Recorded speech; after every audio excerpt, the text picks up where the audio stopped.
Kraft Heinz a retiré sa proposition de 143 milliards de dollars américains faite à Unilever. Donc pourquoi l'accord n'a-t-il pas été atteint?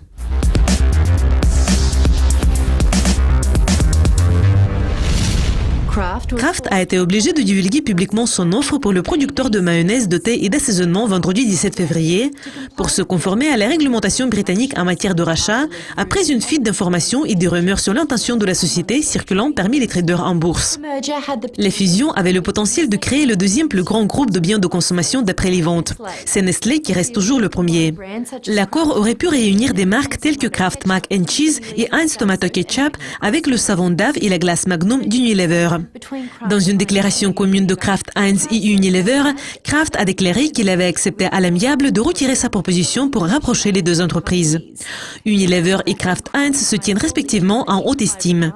Kraft Heinz a le plus grand respect pour la culture, la stratégie et la direction d'Unilever. Lorsque l'intention d'achat de Kraft Heinz a été rendue publique vendredi 17 février, les actions d'Unilever ont augmenté de 13% pour s'établir à la clôture à un niveau record de 44,8 € à Amsterdam. Mais puis les actions ont chuté de 8%. Les actions de la société américaine Kraft Heinz ont bondi de 11% pour atteindre un niveau record lors du trading à New York vendredi 17 février. L'annonce de l'offre de Kraft a été prématurée. Et maintenant, le groupe doit essayer de créer un message appétissant pour les actionnaires, la presse, Unilever et les dirigeants britanniques et néerlandais.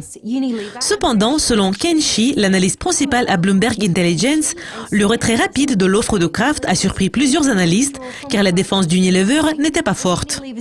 L'étrange épisode suggère que Kraft Heinz a agi un peu à la hâte avec son projet de rachat et évidemment n'a pas très bien réfléchi à son plan. En plus, l'offre a été faite juste après la conférence téléphonique sur les bénéfices mercredi 15 février, lors de laquelle le groupe a parlé de la nécessité de faire des acquisitions ayant souligné qu'elle était assez faible. Donc le moment et la taille de l'offre de la société entraînent la baisse de sa crédibilité sur Wall Street. Quel sera le prochain grand mouvement de Kraft? Il y a à nouveau des spéculations.